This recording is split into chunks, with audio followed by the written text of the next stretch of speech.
Hey guys, tonight we begin with a topic that's dark, grimy, and slightly terrifying, but in a strangely relatable way if you've ever hated your morning commute. That's right, we're diving into the lives of medieval assassins.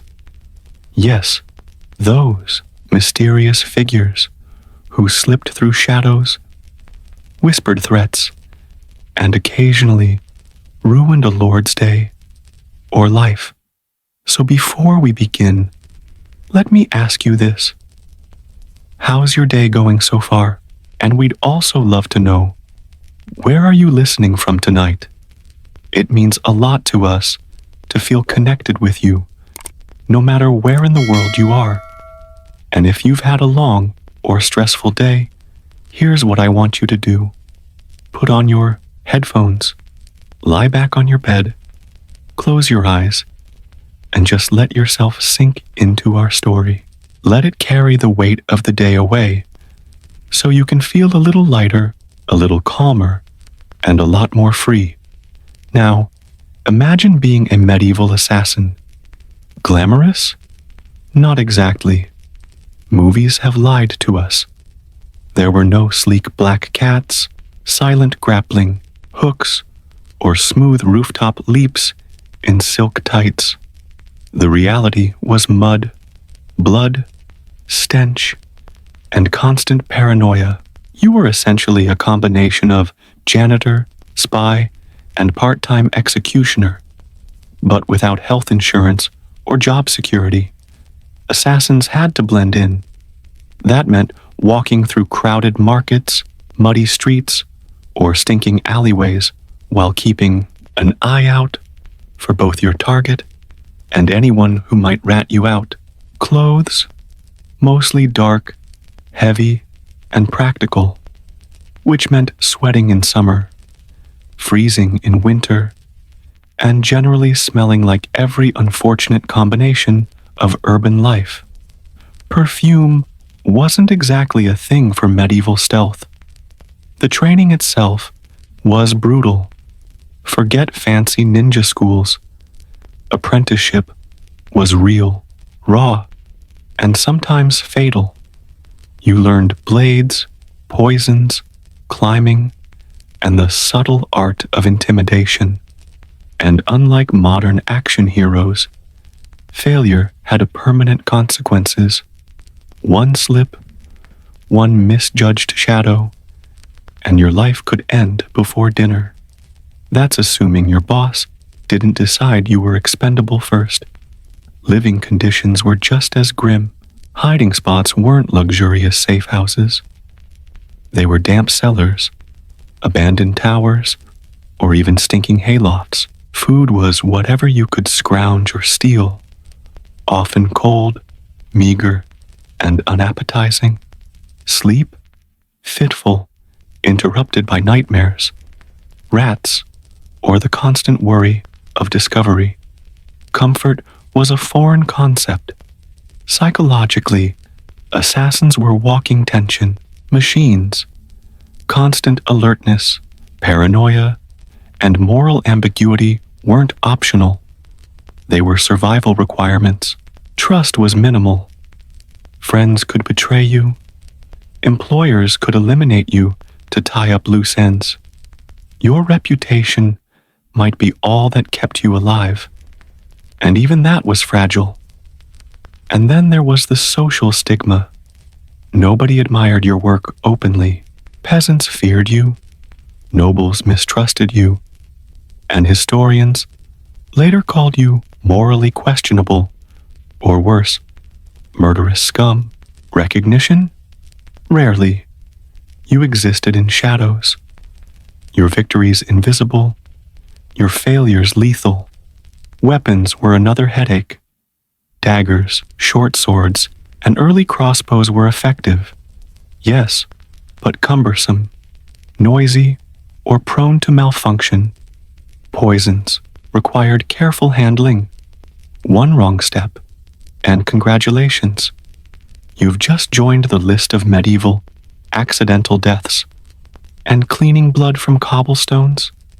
not a highlight of the career. Assassins also navigated politics, which were a minefield. A lord's favor could disappear overnight. Allegiances shifted. One day, you might be hunting a rival noble. The next, your employer was eliminated, leaving you friendless and hunted. Survival depended as much on diplomacy as on blade skills. Despite all this, assassins were crucial to medieval power dynamics. Kings, nobles, and mercenary captains relied on them to enforce contracts, settle scores, and intimidate rivals. Their existence was tolerated, just quietly, invisibly, with a mixture of fear and begrudging necessity. Even downtime was stressful. No one wanted to see your face at the tavern. You couldn't openly socialize. Any connection could be exploited. Romance? Rare. Friendships? Conditional at best. Life was, in a word, lonely. But some managed it. A few even thrived in the shadows, using wit, skill, and patience to navigate the dangerous currents of medieval society. So, as you settle into your bed tonight, imagine the medieval assassin, cold, damp, cautious, constantly alert. Every shadow, a threat, every whisper, a clue, every meal a minor victory. Survival wasn't glamorous. It was exhausting, grimy, and relentless. And yet, in their quiet, invisible way, they shaped history, one cautious step, one careful strike, and one calculated lie at a time. All right, so we've dipped our toes into the grimy, paranoid world of medieval assassins. But let's get into the fun part, or at least the part that medieval assassins considered fun: tools and tricks of the trade. First, weapons. Daggers were the bread and butter, small, easily concealed, and deadly in the right hands. But they weren't magical. Maintenance was a nightmare. Steel rusted, edges dulled, and sharpening required skill and patience. One slip, and you weren't just failing your mission. You were risking your own life. Short swords were a bit more versatile, but harder to conceal. Imagine trying to navigate a crowded marketplace with a suspiciously shaped object under your cloak while keeping your balance on muddy streets. Not glamorous. Crossbows existed too, but reloading was slow and misfires could be disastrous. Now, poisons. The medieval equivalent of just one little tweak. Herbs, minerals, and concoctions created subtle effects, or explosive ones if you miscalculated, a pinch too much. And congratulations, you've killed yourself instead of your target. Common choices included hemlock, aconite, and arsenic. Each had a learning curve. Handling them required patience, precision, and frankly, nerves of steel. Assassins also had to master stealth in the most unglamorous conditions. Cloaks, mud, haylofts, and alleyways were your friends. Every step was calculated. Noise, shadow, and timing were survival. A careless creak, a dropped dagger, or a passing child could ruin everything. And medieval cities were crowded, messy, and noisy, perfect for hiding, but equally perfect for mistakes. Escape strategies were a huge deal. Roofs, cellars, secret passageways. Assassins had to know them all. Forget dramatic rooftop leaps. Often, it was a lot of shuffling, crawling, and patience. Plus, an uncanny ability to blend into commoner life. The ability to disappear after a strike was more valuable than the strike itself. Information was a weapon too. Assassins observed routines, habits, and schedules, knowing when a noble took their evening walk, what guards were likely asleep, and which doors were easiest to slip through often mattered more than poison or blade. Intelligence gathering was tedious, stressful, but essential. One wrong observation could turn a simple mission into a coffin. And let's not forget disguises. Clothes, wigs, and makeup were used sparingly, mostly functional, not glamorous. A medieval assassin might appear as a beggar, a merchant, or even a servant to gain access. Mistakes in disguise could be fatal. Recognition was literally life or death, so attention to detail was paramount. Psychologically, staying invisible was draining. Hours spent crouched in shadows, silently observing, waiting, listening. Suspicion constantly gnawed. Trust was minimal, alertness constant. Even a casual sneeze could betray you. Modern viewers might think it exciting, but the reality, exhausting, isolating, and full of tension that never really disappears. And then there was improvisation. Locks, doors, windows, or barricades often didn't cooperate. Quick thinking was necessary. Using available tools, chains, hooks, ropes, or simple brute force, required creativity and decisiveness. Failures were permanent, so adaptability wasn't optional. Even the seemingly glamorous parts, like infiltrating a lord's manor, weren't fun. Rats, fleas, damp floors, and foul smells accompanied every step. You might succeed in striking your target, only to stumble in the mud on the way out. Glory was minimal. Danger and discomfort, constant. Training in these skills was brutal. Apprentices learned by observation, practice, and sometimes surviving mistakes. Senior assassins were strict, even ruthless. Lessons weren't theoretical. They were literal, life or death experiences. Skill wasn't optional. Incompetence was fatal. Despite all this, these tools and strategies made assassins formidable. When executed correctly, a mission could be completed with no one ever knowing you existed. That invisibility was the ultimate goal, more than the kill itself. It required patience, intelligence, precision, and a calm, calculated demeanor. A skill set that could humble even the bravest of medieval knights. So, as you settle further into your bed tonight, imagine a medieval assassin crouched in a damp alley, dagger polished, poison carefully measured, eyes alert, heart steady, waiting for the perfect moment. Life was harsh, exhausting, and filled with constant calculation. But every skill learned, every tool mastered, and every mission survived reinforced a brutal, quiet mastery of the shadows.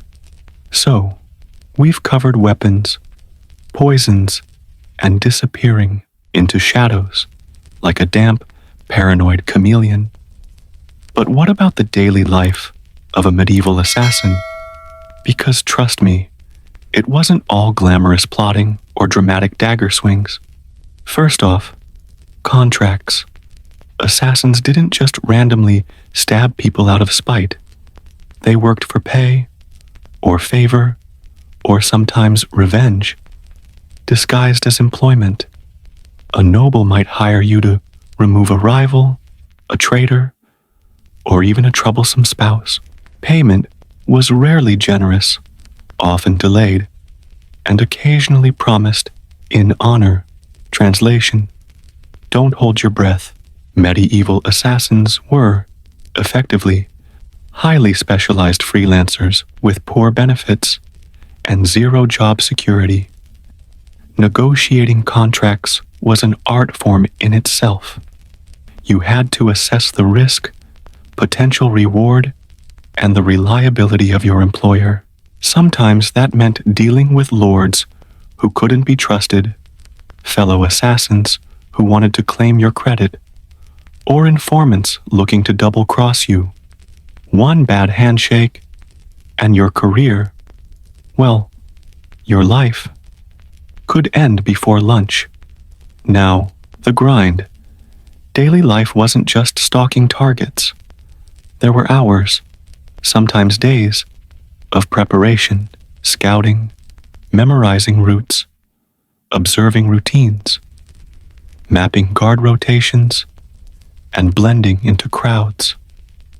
Sleep was scarce, meals were often meager, and every moment was punctuated by the awareness that one misstep could be fatal. The grind wasn't glamorous. It was tedious, tense, and occasionally nauseating, especially when hiding in a stinking alley under a drizzle. Social isolation was a big part of it. Trust was minimal. Friends? Rare. Family? Even rarer, unless they were also part of the shadowy profession or trusted explicitly. Most assassins lived in the margins, both physically and socially. Taverns and marketplaces were potential danger zones, not places to unwind. Emotional detachment wasn't optional. It was survival. You learned to smile, nod, and blend in, while keeping a cold eye on everyone around you. And boredom. Don't underestimate it. Long hours of waiting, watching, and hiding could drive anyone slightly mad. Medieval assassins learned patience to a near superhuman level, waiting for the right moment, sometimes for days, required control over nerves, bladder, and hunger. Every twitch, every stray sound had to be managed. Despite the isolation, communication still mattered. Assassins often worked in networks, exchanging information about rival lords, city layouts, or targets. These exchanges were carefully coded, secretive, and fraught with risk. Slip a word, and you could end up on both the employer's and the law's hit list. Email hadn't been invented yet, but trust me, they were innovatively paranoid, long before our inbox anxiety. Contracts could be morally complicated too. Targets weren't always evil or deserving. Sometimes politics dictated a kill. Assassins had to navigate morality carefully, or develop a convenient sense of detachment. Killing was professional, not personal, though guilt occasionally slipped in. Diaries and letters from later centuries reveal assassins wrestling quietly with conscience, proving that human psychology hasn't changed much over the last 600 years. Even successful assassins were rarely celebrated. Recognition was dangerous. Fame was exposure.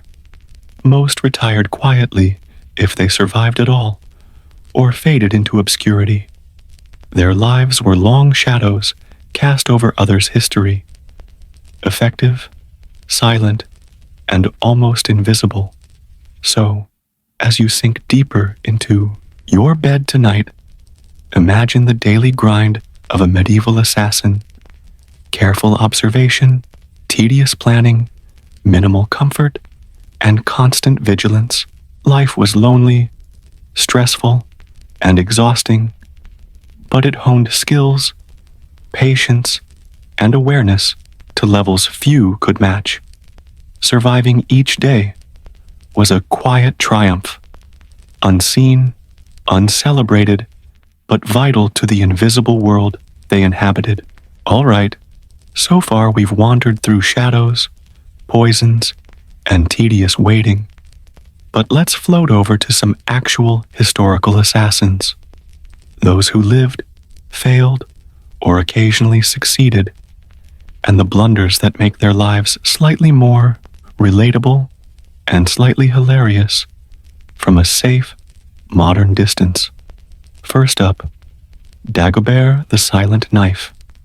Okay, not his real name, but he was infamous for botching at least 3 assignments due to overconfidence.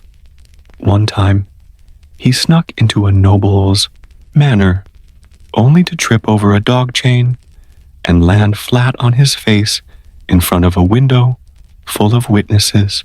Modern assassins might call it a training mishap, but medieval villagers simply called it Tuesday.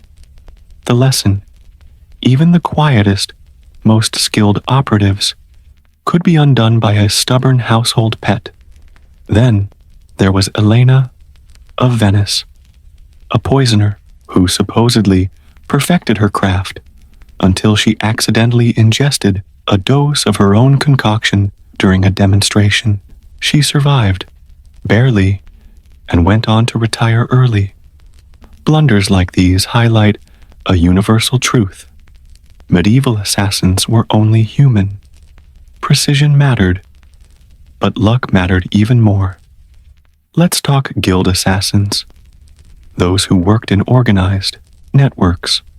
They were highly trained, often shared intelligence, and had specialized tools. Yet, internal politics often caused catastrophes. Rival guild members would intentionally mislead or sabotage assignments.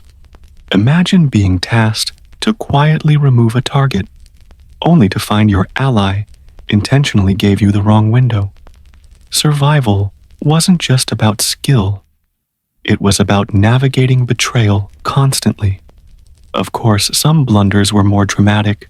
In one documented case, an assassin was hired to kill a high-ranking noble, but a sudden parade forced him to improvise. He disguised himself as a performer, but instead of blending in, he drew attention by tripping over his own props. The target survived, the assassin was arrested, and the entire city had a good laugh. Or at least, historians speculate they did. The takeaway: improvisation is risky, even when desperate. And then there's the invisible assassin who forgot to close a door. A classic example of how the tiniest detail could ruin everything. After hours of careful planning, he assassinated his target successfully, only to leave a servant open a window on the way out, alerting guards. He escaped with his life, but the failed exit caused a manhunt that lasted weeks. Timing, patience, and detail orientation were as critical as skill. With blade or poison, even assassins employed by royalty weren't immune to blunders. A famous case in England involved a young operative hired to remove a political rival. He misread the schedule, attacked the wrong person, and the noble he was supposed to eliminate ended up promoting the assassin instead, though not without first making him swear absolute secrecy. Mistakes, it turns out, sometimes had bizarrely fortunate outcomes. Blunders also reveal the mundane realities behind the glamorized image. An assassin might spend weeks planning, only to be foiled by mud, rain, or livestock, slippery roofs, wet cobblestones, or loose floorboards were as dangerous as any sword. Even the most skilled assassin had to contend with environmental hazards that modern action films conveniently ignore. Psychologically, these failures left marks. Stress, Paranoia and overcautiousness increased after every blunder. Some assassins overcompensated, becoming hyper-vigilant. Others quit, quietly retreating to anonymity, and a few developed a strange kind of resilience, learning from mistakes, perfecting patience, and embracing the grim humor of a profession that demanded both courage and extreme humility. So, as you drift further into your bed tonight, picture these assassins, skilled, patient, and clever, but occasionally tripping over dogs, windows, or their own overconfidence. The dark, tense world they inhabited was filled with mistakes, human error, and quiet survival. Every blunder was a lesson, every narrow escape a reminder that life in the shadows was as unpredictable as it was exhausting. So, we've explored blunders, botched plans, and dramatic fails. But now, it's time to talk about the why of it all. Why did anyone even choose this miserable, paranoid, stinky profession? Because, believe it or not, there were rewards, and sometimes they were substantial. First, the risks. They were obvious.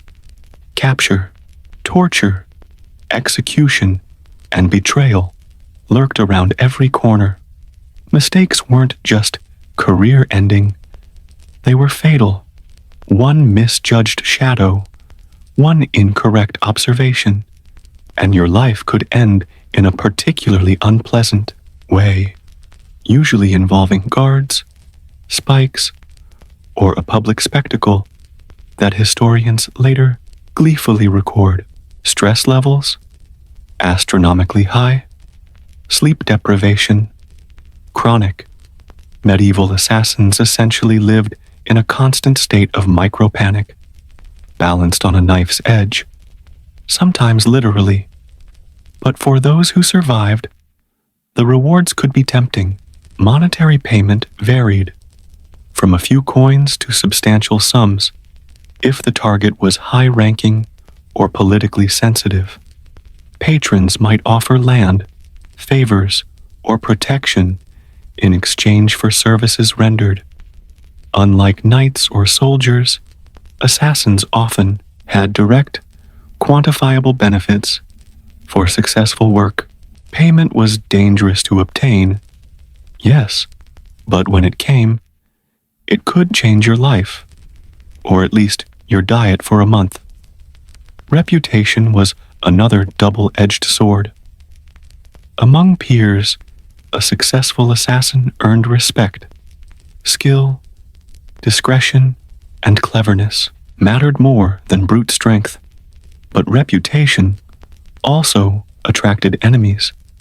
Fame in shadows was dangerous, enough to make a lesser assassin rethink every life choice they'd ever made.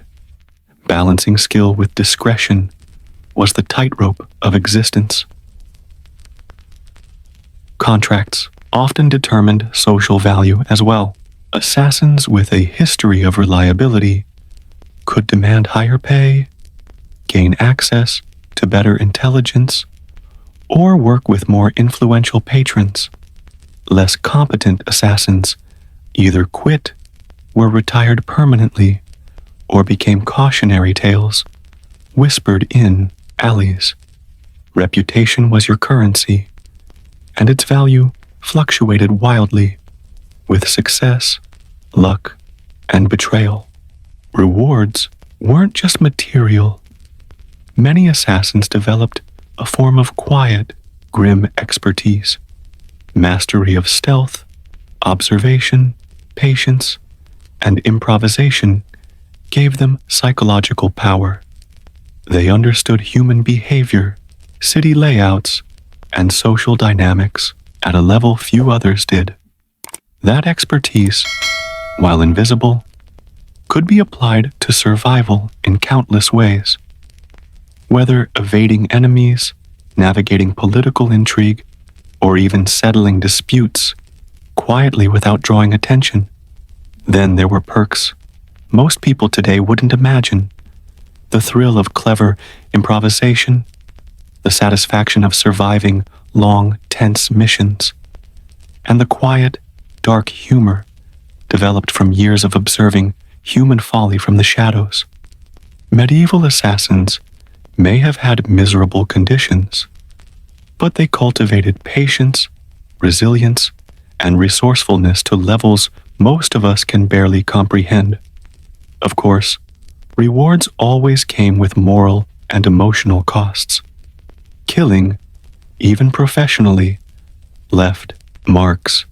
Some historians note assassins' letters or confessions revealing guilt, nightmares, or creeping paranoia. Yet, like anyone in a dangerous, high-stakes profession, they learned to compartmentalize. Work was work, emotion was carefully rationed, and survival always came first. And let's not forget politics. The wrong political alignment could undo years of careful work. Allies could turn enemies, patrons could die or lose power, and contracts could evaporate overnight. Medieval assassins were as much diplomats and spies as they were killers, negotiating, manipulating, and predicting human behavior were survival tools as vital as a dagger or poison. So, as you drift deeper into sleep tonight, picture an assassin balancing risk and reward, calculating movements, observing schedules, weighing trust, and quietly navigating a world that wanted them gone. Life was dangerous, yes, but survival, skill, and the occasional reward made it strangely compelling for those bold or desperate enough to endure it. Even in shadows, life had rhythm, strategy, and purpose. And as you imagine these figures quietly mastering their grim craft, remember that endurance, skill, and subtle intelligence are timeless tools, whether in medieval alleys or your modern, cozy bedroom. All right, so we've explored rewards, reputation, and the precarious nature of contracts. But let's float over to something a bit more internal, the psychological toll of being a medieval assassin, living in shadows, constantly alert, and always aware that a single misstep could end your life, takes a quiet mental toll. Sleep, interrupted, fitful, often accompanied by nightmares about past mistakes or imagined betrayals. Anxiety, chronic, stress, permanent. Medieval assassins were essentially living in a constant, low-grade panic, sharpened by experience, fear, and necessity. Isolation was part of the job description. Friendships were risky. Allies might betray you, colleagues might envy you, and family ties could be exploited by enemies. Social life? Non-existent. Romantic relationships were even trickier. Trust, intimacy, and safety rarely coexisted. Companionship was a luxury, usually purchased at the price of vulnerability. The psychological resilience required was immense. Compartmentalization was key. Kill a target, file it away, witness a mistake, learn and move on. Betrayed by a patron, adapt, survive, or vanish. Emotional detachment was survival skill number one. Failure to detach meant failure to survive. Even accomplished assassins experienced paranoia. Every stranger, every shadow, every whisper could be a threat. Medieval cities were noisy, crowded, and unpredictable. Awareness had to extend to every alley, doorway, rooftop, and even floorboard. And yes, sometimes the fear was justified. Assassins were targets themselves, hunted by rivals, angry patrons, or law enforcement. Stress management wasn't optional. It was essential. Small routines helped. Observing habits, preparing weapons, mapping escape routes, and practicing patience. Oddly enough, those tiny, repetitive tasks provided a mental anchor in an otherwise unpredictable life. Focus on minutiae kept the mind from spinning into terror or despair. Humor, dark as it was, helped too. Blunders, human folly, and the absurdity of some missions offered brief relief. Imagine watching a noble trip over their own gown while you silently observe from the shadows. You can almost hear medieval assassins smirking quietly to themselves, finding small amusement where they could. And yet, the job demanded constant self-monitoring. Skill, patience, and vigilance were only part of the arsenal. Emotional regulation, perception, and mental fortitude were equally vital. A misjudged emotional reaction could expose your presence or ruin your career or life. Mental sharpness was survival. Even retirement wasn't guaranteed peace. Some assassins could never fully rejoin ordinary society. Past actions, knowledge of secrets, or enemies made anonymity difficult. Many quietly faded into obscurity, living on the margins, carrying psychological scars from decades of tension, stealth, and shadowed moral ambiguity. So tonight, as you lie back, eyes closed, headphones on, imagine the mental world of a medieval assassin, alert yet patient, tense yet controlled, lonely yet quietly observing. Every moment a test of skill, judgment, and endurance. Life in the shadows was taxing, isolating, and psychologically intense. But those who survived were masters of subtlety, patience, and quiet resilience. The lesson, even in modern life, managing stress, maintaining focus, and embracing mental resilience are timeless skills. Medieval assassins thrived not just because of skill with a blade or poison, but because they cultivated mental toughness to endure a life filled with uncertainty, danger, and solitude. All right, so we've explored shadows, stress, and psychological toll. But how did one even become a medieval assassin? Spoiler, it wasn't a weekend workshop or a charming montage of running through forests in a cloak. Training was intense, brutal, and occasionally fatal. Apprenticeships started young. Recruits were often teenagers, sometimes even preteens, chosen for physical agility, intelligence, or connections. They weren't handed weapons and told to go for it. No, they were observed, tested, and sometimes humiliated because failure had a funny way of weeding out the unfit. Training involved a mix of physical, mental, and practical skills. Stealth, yes, but also climbing, swimming, blending into crowds, and using everyday objects creatively. Imagine learning to kill silently while carrying a basket of rotting vegetables and avoiding detection in a crowded market. Glamorous? Not exactly. Effective? Absolutely. Weapons training was meticulous. Daggers, short swords, bows, and crossbows each required specialized skill. Poisons demanded precision, patience, and a mild tolerance for chemical burns or accidental ingestion. One slip in training could result in a very unpleasant death, which, in a strange way, reinforced the lessons more than any lecture ever could. Observation and intelligence gathering were equally important. Apprentices were taught to watch behavior, memorize routines, notice inconsistencies, and read human psychology.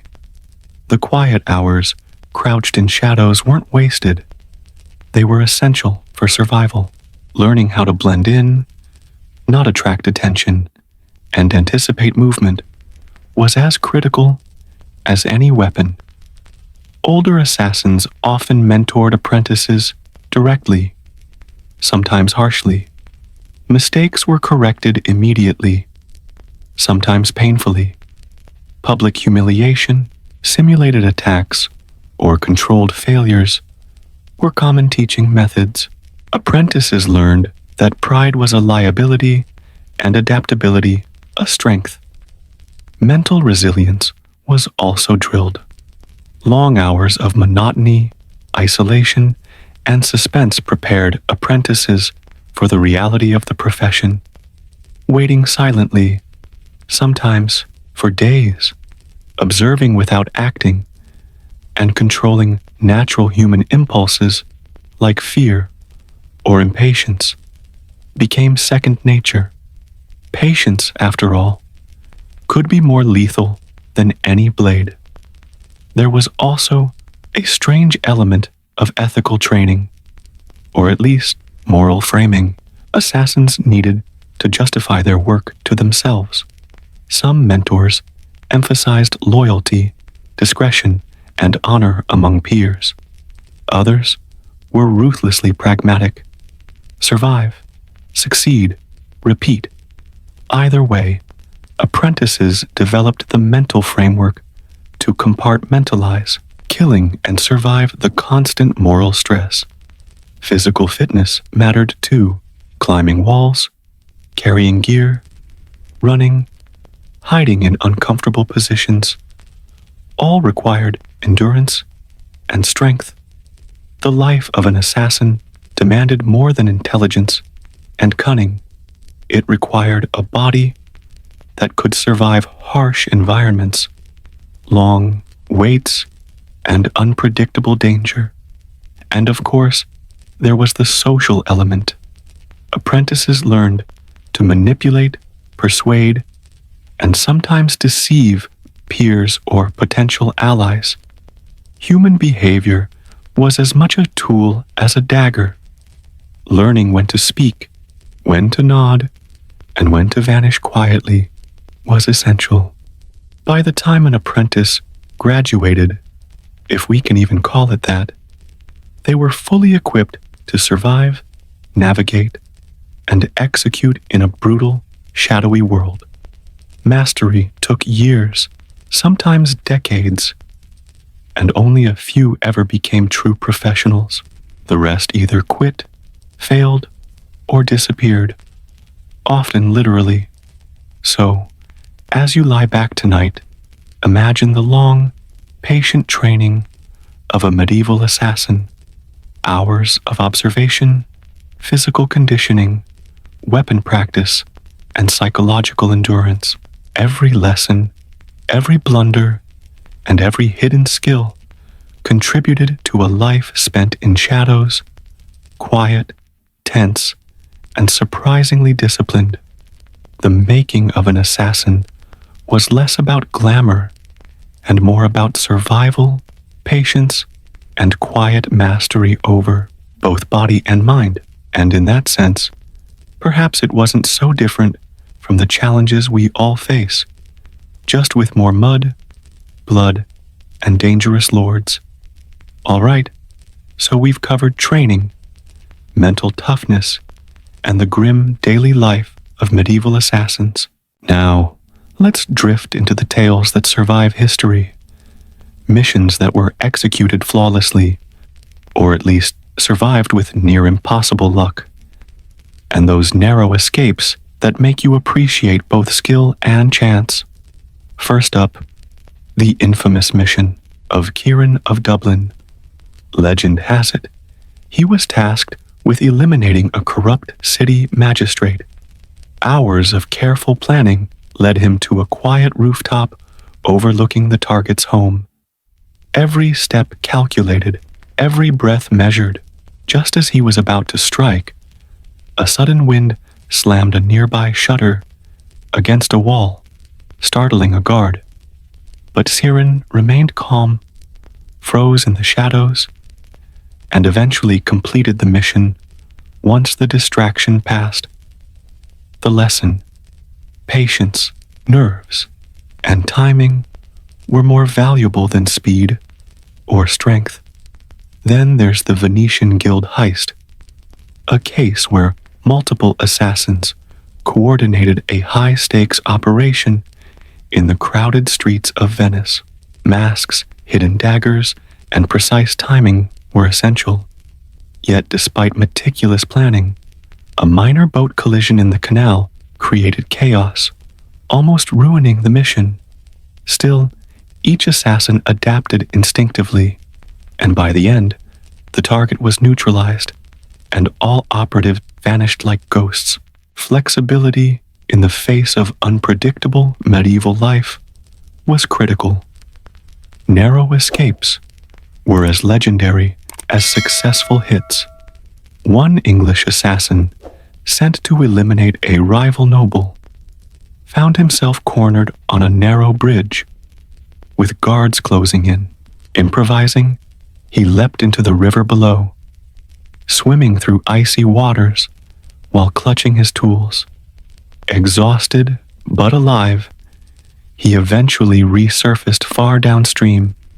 This story isn't about elegance, it's about surviving chaos and turning desperation into opportunity. Even mundane missions could spiral into absurdity. One assassin attempted a simple infiltration of a lord's estate. Muddy roads, a stubborn dog, and a loose floorboard nearly gave him away. The final escape involved scaling a wall with one hand while holding a cloak and dagger in the other, all under a drizzle. Modern cinematic depictions might embellish it with dramatic music, but the reality was wet, exhausting, and painfully tense. These tales highlight a central truth: luck, environment, and quick thinking often mattered more than training alone. The best assassins weren't just skilled, they were adaptable, resilient, and sometimes quietly fortunate. A mission could succeed or fail based on a gust of wind, a barking dog, or a clumsy servant. Psychologically, these near misses left marks. Survivors developed hyper-awareness, refined patience, and an almost obsessive attention to detail. Every roof tile, every shadow, every routine became potential life or death. Success was less about heroics and more about measured, calm decision-making under extreme pressure. And let's not forget teamwork. Guild missions required coordination, trust, and subtle signaling. Miscommunication could result in disaster. Yet successful teams executed like clockwork. Even minor errors were magnified in tense situations. So harmony, discipline, and silent understanding were prized above individual daring. By imagining these legendary missions and narrow escapes, you can feel the tension of medieval life, the constant push and pull between preparation and unpredictability. Assassins moved silently, waited patiently, adapted instantly, and sometimes escaped by mere luck. Life in the shadows was a blend of skill, psychology, and chaotic chance. So, as you lie back tonight, Headphones on, eyes closed. Imagine those rooftops, alleyways, and icy rivers. Imagine crouching in the dark, every sense alert, every nerve taut, each escape, each mission, a testament to human ingenuity, patience, and the delicate balance between preparation and fortune. All right, so we've floated through missions, escapes, and narrow survival. But life as a medieval assassin wasn't just about the shadows. It was also about the people you worked with and against. Guild politics ruled as much as daggers ever did. Assassin guilds were structured networks, often hierarchical, with senior members, apprentices, and specialized operatives. On paper, they promised cooperation, secrecy, and mutual protection. In reality, jealousy, rivalry, and opportunistic betrayal lurked beneath every handshake. Medieval assassins were trained to trust nobody entirely, and for good reason. Internal politics shaped assignments and pay. Promotions depended on skill and perceived loyalty. Someone's past mistakes, a secret whispered in the wrong ear, or a clever rival's gossip could change your status overnight. Being talented wasn't always enough. Social intelligence and subtle manipulation mattered just as much. Rivalries could get messy. Guild members competed for contracts, influence, and recognition. Sabotage was common. One operative might deliberately mislead another, delay supplies, or feed false intelligence. The shadow world was ruthless, not because everyone was inherently cruel, but because survival demanded constant vigilance. Mistakes by others could easily cost you your life. Betrayal was particularly insidious. Patrons occasionally used assassins as pawns, abandoning or eliminating them once their utility ended. Fellow guild members could betray each other for personal gain. Even apprentices sometimes turned on mentors. Life in this underground network was less about camaraderie and more about calculated alliances, ever-shifting loyalties, and reading intentions as carefully as a target's habits.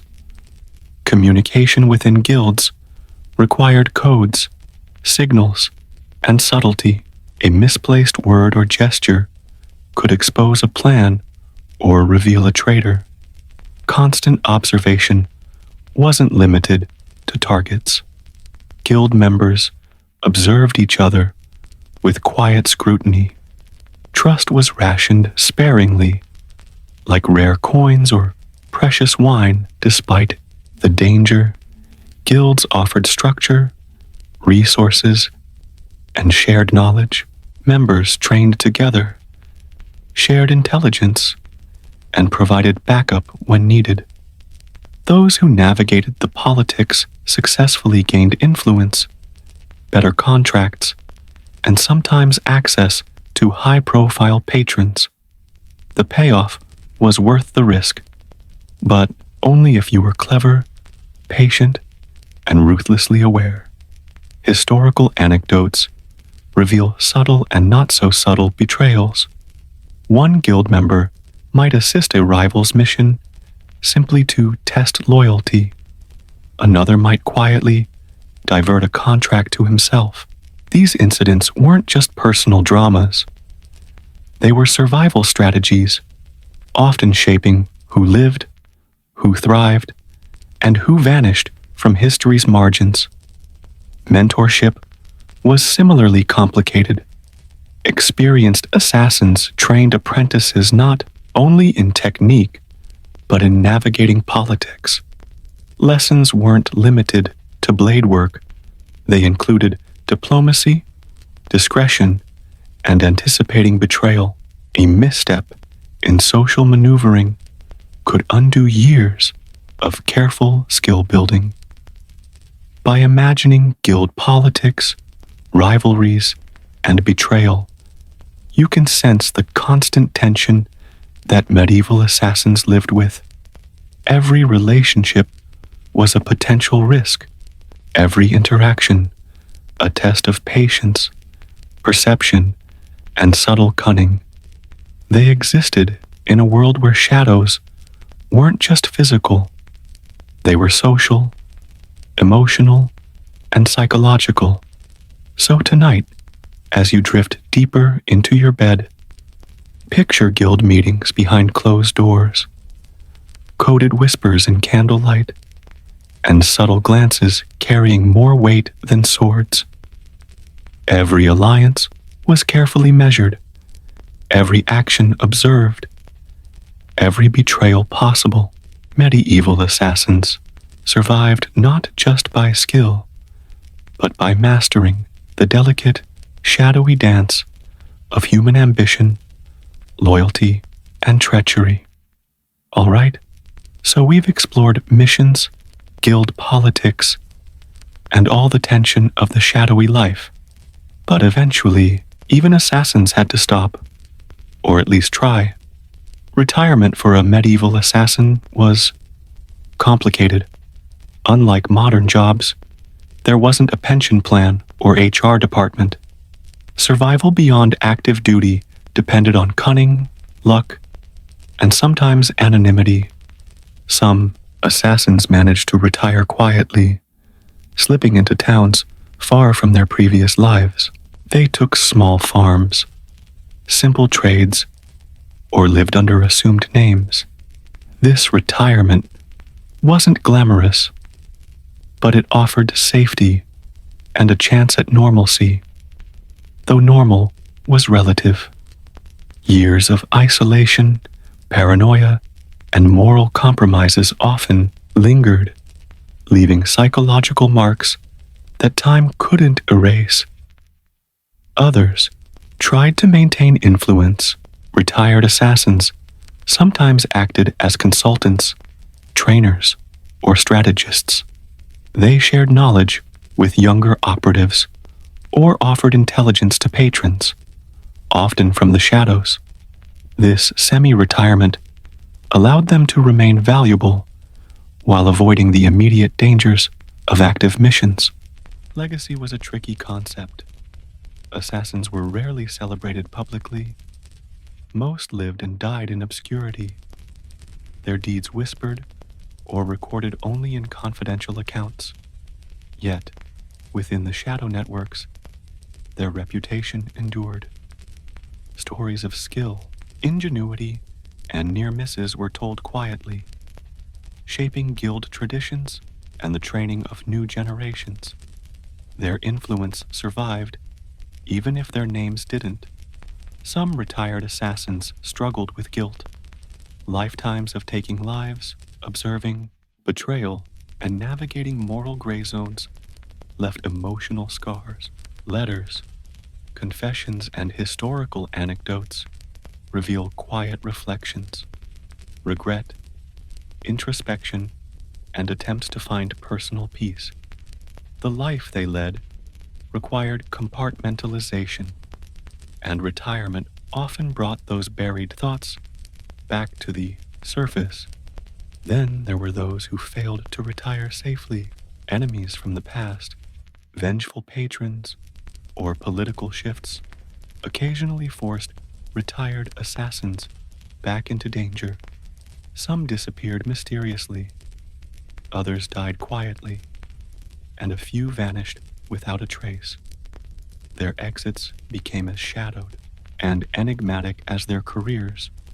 Interestingly, the skills they cultivated, stealth, observation, patience, and strategic thinking, often translated well to mundane life. Retired assassins could excel in trade, diplomacy, or intelligence work, the very qualities that allowed them to survive dangerous missions also helped them navigate ordinary society, albeit cautiously. And finally, the enduring lesson of legacy. While the world rarely celebrated them, medieval assassins shaped history in subtle ways. Their work influenced politics, protected patrons, and altered outcomes quietly. In life, shadows were their home. In memory, their impact endured silently, woven into the larger tapestry of medieval society.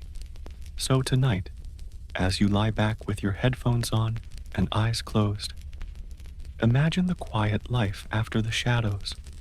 Small villages, secretive guidance, subtle influence, and the lingering weight of a life spent balancing survival, morality, and skill. The story of a medieval assassin doesn't end with a dagger or poison. It ends in quiet reflection, whispered lessons, and the faint echo of a life lived entirely on the edge. All right, so we've drifted through missions, guilds, blunders, and quiet retirements. Now, let's pause for a moment and reflect on the life of a medieval assassin, and perhaps draw a few lessons that resonate even today, though hopefully less deadly.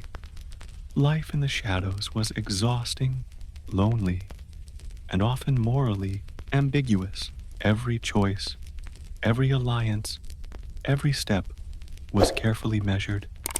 The medieval assassin's world was a constant exercise in patience, observation, and self-discipline. Modern life rarely demands the same stakes, but the principles, resilience, adaptability, and strategic thinking are timeless. Stress management, for instance, was critical. Assassins spent hours waiting, watching, and analyzing. Patience wasn't just a virtue, it was survival. For us, this translates into the importance of pacing, mindfulness, and staying calm under pressure. Whether it's navigating work, relationships, or daily life, the ability to wait, observe, and act deliberately is invaluable. Observation and awareness were equally essential. Medieval assassins noticed patterns, subtle cues, and small details. Today, it's less about rooftops and poison, and more about reading situations, understanding people, and anticipating challenges. The skill of quiet, careful observation remains surprisingly relevant. Adaptability was another survival skill. Plans often failed due to luck, weather, or human error. Those who survived were flexible, improvisational, and willing to learn from mistakes. Modern parallels are clear. Life is unpredictable, and the ability to pivot gracefully can make all the difference. Compartmentalization and mental resilience were crucial. Assassins had to separate emotion from action, decision from impulse. While we aren't navigating life or death missions, managing our emotional responses, staying focused under pressure, and prioritizing rational choices over panic is just as vital. Even guild politics offer lessons. Navigating human relationships, understanding hidden agendas, and maintaining alliances were as important as skill with a blade. Modern life may not be lethal, but workplaces, friendships, and social circles still require diplomacy, discernment, and subtlety. And finally, the shadowed life reminds us of quiet mastery. Success didn't always require heroics or loud gestures. Often, it was subtle, patient, and unseen. Modern ambition benefits from similar virtues. Preparation, consistency, and perseverance often outshine flashy, short-term action. So tonight, as you settle back, close your eyes and let this story carry you. Consider the quiet lessons of medieval assassins: patience, observation, adaptability, emotional resilience, and subtle mastery. They lived lives of constant tension, danger, and shadow, yet their strategies, skills, and calm endurance are surprisingly applicable.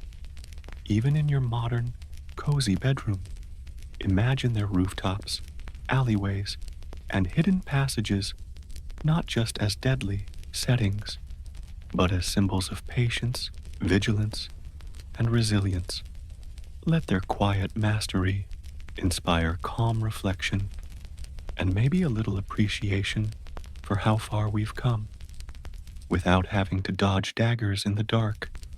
And with that, we gently close the chapter on the shadowed, extraordinary, and surprisingly relatable life of medieval assassins. Sleep well, let your mind drift, and carry a bit of shadowed wisdom with you into dreams. All right, so we've wandered through shadows, missions, guilds, rivalries, and retirements. We've seen skill, patience, luck, and resilience shape lives that existed entirely in the margins. Now, as we gently wrap up, let's reflect one last time, slowly, calmly, and quietly.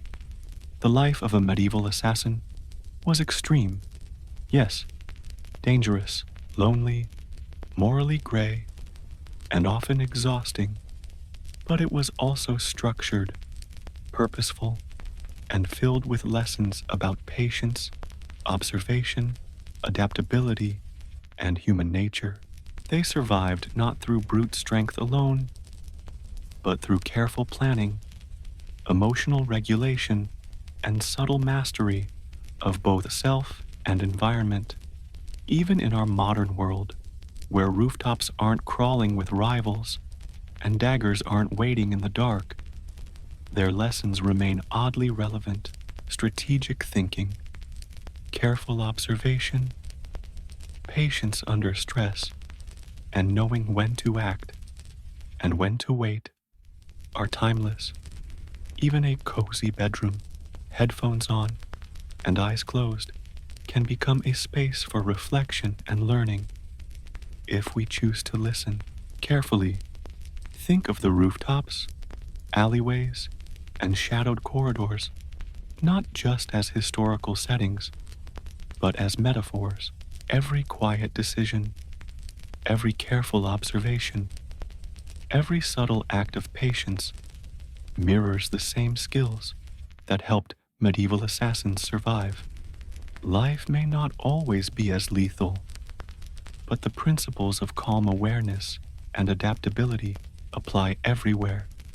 And now, as you sink deeper into your bed, headphones snug and eyes heavy, imagine the shadows dissolving around you, the tension, the danger, the constant vigilance, all fading into quiet night air. The rooftops, the narrow escapes, the whispered guild intrigues.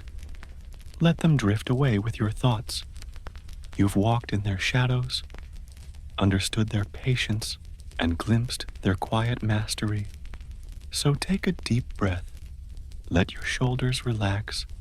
Let your mind float over rooftops, canals, and hidden alleyways. And as you drift into sleep, remember, even in shadows, there is skill, endurance, and a strange, quiet beauty. Sleep well, dream lightly, and carry a whisper of shadowed wisdom into your dreams tonight. Good night.